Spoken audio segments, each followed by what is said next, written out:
Hey guys, and welcome to On the Couch with Fouch, coming to you once again from the National Quartet Convention of 2014 right here in Pigeon Forge, Tennessee. We're having a great time here at the LeConte Center, and I have a very special guest with me today. This is Matt Feltz. He is currently singing with the Lesters, and thank you for joining me. Yeah, Matt. this is fan. Well, what a great place too. You can see how busy it is, and it's already a great year, and it's only the second day. Yeah, and you know, the place here has been packed, and I hear it's a sellout basically every night. You know, I was just in there for Jason Crabb, sold out plus. The walls were just lined with people, so it's standing incredible. room only at Yep, the National turning Quartet people Convention. away. Yeah, very cool. That's great for our music. We're happy to be a part of it, and absolutely. once again, thank you for being with me. Yeah, this is great. So the most popular question that I got on social media for you was your obvious transition to your new group that just recently happened. Just happened. So they want to know about you know, your transition to the Lesters, and then also I want you to add in a little bit about the groups that you've sang with and who you just came from and stuff like that. Sure. Well, a lot of people know, or some know. I was with the Dixie Melody Boys for almost 5 years. Just transitioned 2 weeks ago. This is only my 6th appearance. I'll be on the main stage, so a little nerve-wracking for that. Learn those songs. Oh my! But incredible transition. And you know, sometimes there's just a time when you know things are coming to season's coming to an end. It's time to do something different. Right. And we began to pray about it. And I told my wife, I said, you know what? October 1st, I'm resigning. Don't know what I'm going to do. Maybe homeless, but you know, here I am. And about 2 days after that decision of timing. Justin Wells, who was the tenor for the Lesters, we've been great friends for years, and he called me and said, hey, I'm resigning, just want to give you a heads up that I'm leaving. And I grew up in St. Louis. The Lesters were my hometown favorite, like knew every song they did, loved them, used to go see them at the Cave when I was a little kid. They have an Easter service, just they were, you know, they were our hometown favorites. Right. And I'd always want to sing with them, but they were always a mixed group, so that wasn't going to happen. And about a year ago, they were looking for a tenor, and I almost called them, but I just didn't feel it was the right time. So when this opportunity came up, it was a no-brainer. I called him, and I said, hey, Brian, you know, just here's who I am, here's what I'm doing, and I would love to come. I said, when do you mean to come audition? He said, well, come up Monday. So I got there, we sang a few songs, and I said, well, auditions are nervous. He said, oh, no, this is no audition. This is it. We're good. So it was just we just instantly knew it was home for them, home for us. Wow. But yeah, so I've been there 2 weeks, but before that, Dixie Melody Boys 5 years, was with Perfect Heart briefly for a little bit, and then I was called Monument. Some may remember that. It was kind of a country crossover for a while, and then years ago I was with the Skyline Boys. So yeah, so basically you can't keep a job. I can't keep a job. besides Ed O'Neill. Besides Ed, which is funny because I'm the one that did stay. Yeah, very cool, man. So you've had a great journey in gospel music. Absolutely. And actually, you're talking about singing here at National Quartet, only being like your 5th or 6th time. Yeah. That's a similar experience to what I had with Legacy 5. I remember that. I joined at the end of August of 2012, and just like 2 weeks later, so no more than about 4, 5, 6 concerts, throw you right on the main stage at National Quartet Convention in front of all those people, and it's a whirlwind because you've got all those songs you're trying to remember, they're all running through your head, and then you get this other thought of all the songs that you used to sing, and then it's just, and you know too, like they do the crazy. Lesters, and you know, a lot of people know the Lesters are known for their harmonies, and they're phenomenal singers. So they do a lot of songs like Power of the Blood or Amazing Grace, but they don't do them the way I've done them before. So you're trying to kick out all those ways you've done, especially in quartets. Yeah. So it's definitely been a transition. And then make it funnier, this is news too. Been with them 2 weeks, and they let me know the first day I came. They said, hey, by the way, we decided since you're new, we're singing in Boston next week. And great concert, always packed out, great crowd. They said, hey, we decided we're going to film that for a live DVD and CD. So there you go, breaking news. And so throw that in the mix. Yeah. And then they said after that, we've got a patriotic medley you got to learn for the next weekend. And then we do a Christmas tour. So here you go. So we've been rehearsing every day. Yeah, no doubt. And once again, another similar thing here. Sure. You're doing a DVD within a month of being there. Our performances at NQC in 2012 are actually our most recent Louisville Live DVD for Legacy 5. So when you're watching that video, which will be the case for the video when you guys are done, when you're watching that video, I was only with Legacy 5. That was like my 4th, 5th, maybe 6th time on stage with Legacy 5 singing. And just, you could really tell the comfortableness that everybody felt because we were able to keep those songs and make a DVD out of it. And hope that happens for you. I do too. But I'll tell you this, you know, I had a great time with Ed. Everyone knows if you've traveled Ed O'Neill, it's an incredible learning experience. Yeah. But when I came to these guys, in fact, my wife just made a comment in there. She said, your whole demeanor is just different. She said, you've clicked. And it's like brothers. You know, like a glove. Yeah, it's like a glove. Yeah. And you know when you're in the right fit. So on stage, we're still learning harmonies, and you'll see Brian point up or down, or but that's all right. That's part of the process. You know how it is. You know, just watch him. He knows what's going on. Yeah, exactly. He always says, if I'm singing it, you go somewhere else. Right. But that's all right. That's awesome, man. Yeah. Well, congratulations on the new job. And Thank you. Is this your first interview since this change? This is the very first interview. Awesome. So look at that, groundbreaking. Awesome. Yes, very cool. So the first question from social media is this. Ruth Hebert wants to know, and Ruth, you ask some great questions. You always submit a question. Thank you for following along and asking wonderful questions. You submit such great questions that I almost have to ask everyone that you submit because they're good. She wants to know what attracted you to Southern gospel music. You know, and there's probably a billion people that tell this same story. It was the cathedrals. I grew up on more like Stephen Curtis Chapman, Ray Boltz, that kind of contemporary era. And then one day I was coming home, I was in college, and now in college I had a few Southern gospel friends. I didn't know who he was. They said, hey, you look like Ernie Haas. Who's that? But, so one day... Wait, pause. Yeah. Get a close-up. Do you see the resemblance? I don't see it. Now back up a little bit. Let's see if we can get it. Now do you see the resemblance? Oh, no. Can you go way over there? So, there you go. So I came home on Christmas on fall break, and Dad had a Gaither homecoming video. Okay. And I'll never forget, cathedrals were doing God Rest You Merry Gentlemen. And I walked through and I went, oh my gosh, like what is that? That's great. Very next day, Dad and I went to the Christian bookstore, bought every CD, every video I could of theirs. But for the first probably year or two, I knew them and Gaither Vocal Band. That was it. I just immersed myself. But then I started with a little local quartet, and they introduced me to all these great groups like Gold City and the Nealons, and then I'm a huge historian. I love the old stuff, the Rebels and the Prophets and all that. So I just fell in love with it. Very cool. There you are, Ruth. Justin McLeod. I hope I said that right. You know, let me just say this. Every interview I do, I am sure I get a name wrong, and I say it every time. I'm sorry. I apologize if I got it wrong. And those for the rest of you that I do, but I do the best I can. I'm just from Indiana, from rural East Central Indiana, so I'm not that great with all this kind of knowing how to pronounce all these names. Anyways, so like always, I apologize if I got it wrong, but he would like to know, what music do you listen to during your commute from where you live in Tennessee to St. Louis? Well, for the last 2 weeks, it's been nothing but the Lesters, nonstop. I can get that. Yeah, and I'm sure my wife is tired of those songs because you listen to them over and over and over.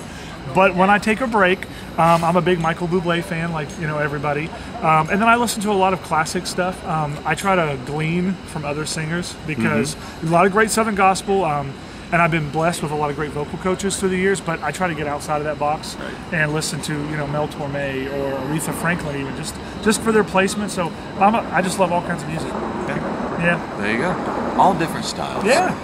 Ellen Garrick would like to know, will you use your exposure that you had to the West Coast with Ed O'Neill to persuade the Lesters to go to the West Coast? That's a great question. Yes, we are working some things out. It's always funny when you've been there, you go from one group to another, and they do a different tour schedule, and you have different fan bases and all that.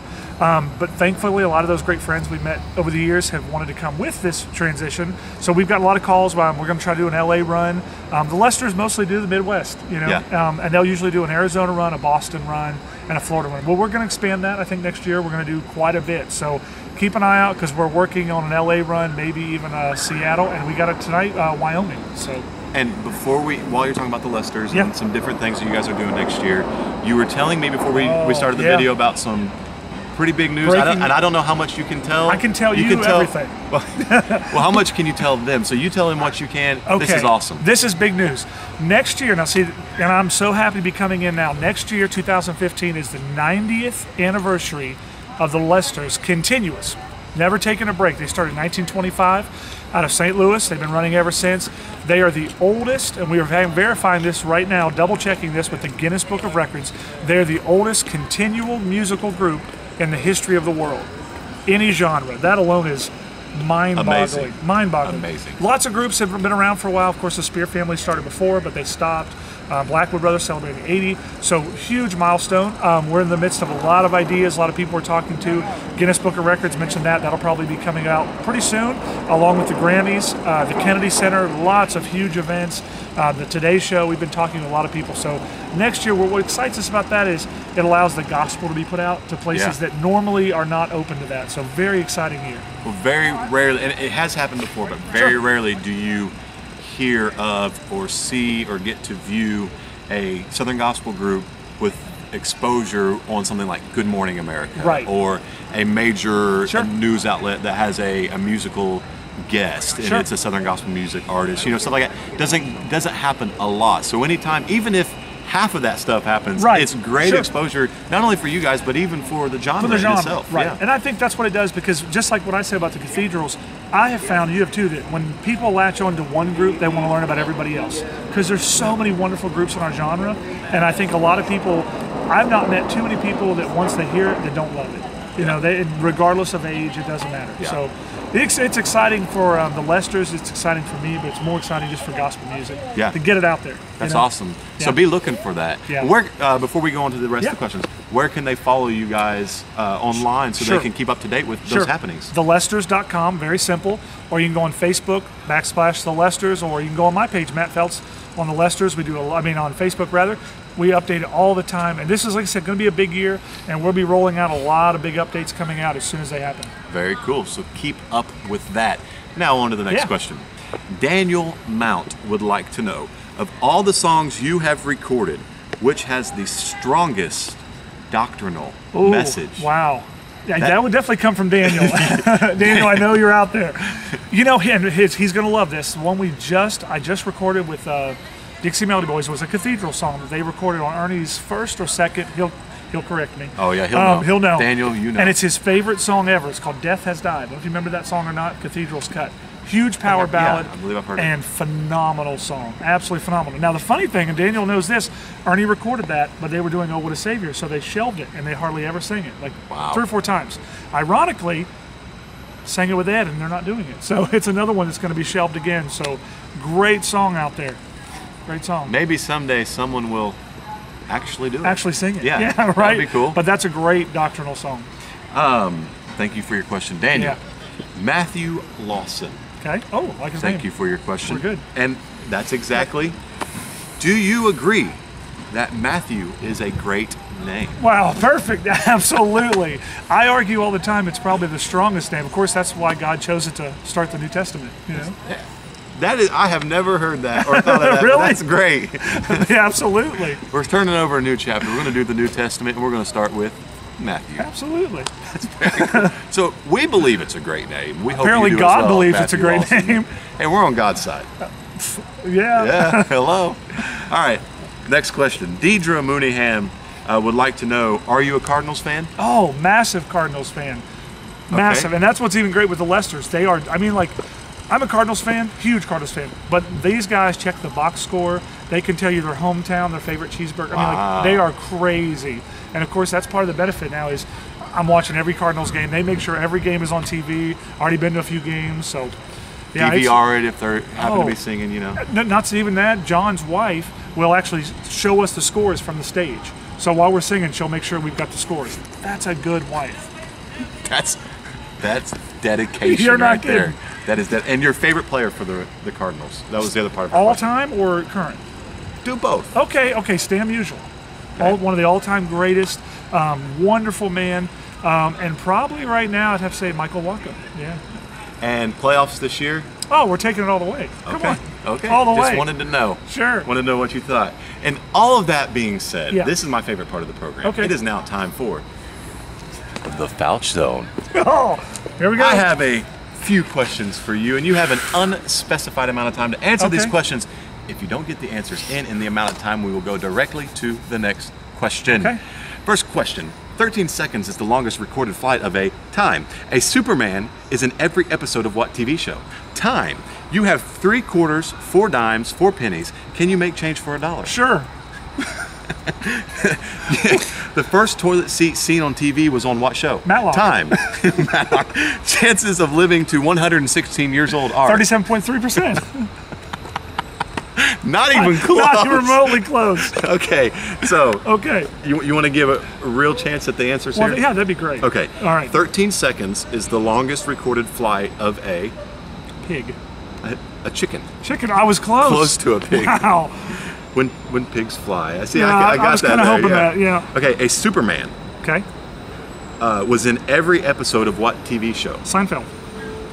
Wow. Right That on is it. and you. I just popped amazing. in my head the little statue on the back of his wall. Remember? yeah. Every episode. I'm surprised Now, you got that. can I make it weirder? Okay. In college, I had that exact same statue.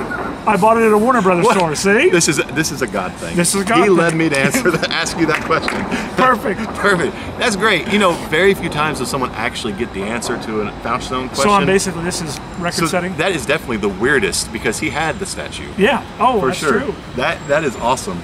Okay, and the answer, you have 3 quarters, 4 dimes, and 4 pennies. Can you make change for $1? Apparently it's no, since The I missed answer is it. no.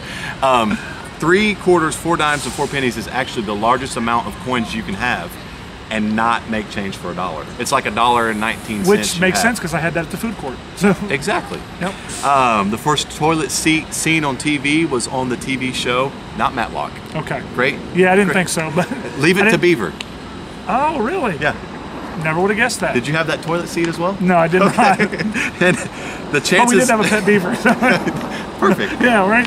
The chances of living to the age of 116 are. Oh, 116. Wow. Yes. So you have to listen when you're in the Fouch Zone. That's true. There was just so much hype. Yeah.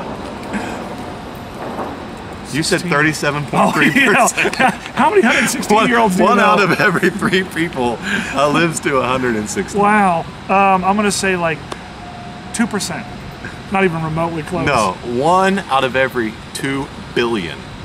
Oh, wow. That's your chance of living That's to my chance. 116. 1 in 2 billion. So there you go. Yeah, I don't think I'm going to make it. Even his second guess was way off. Oh, I'm horrible. 2%. So anyways, But I got Superman. that's true, and that is awesome. So thanks so much for joining us for On the Couch with Fouch. I'm sorry, once again, we're not on the couch, but like I told you before, we're at National Quartet Convention, and it is just, it's loud in there. There's so many people. Sure. Couldn't find a great spot, but this is a beautiful spot right here by the entrance to the LeCompte Center. You can see the buses, all the people, some people who are leaving, see the little Ferris wheel in the background there, but thank you so much for being here with us, and we hope that you will join us for the next On the Couch with Fouch coming out the first of every month. See you next time.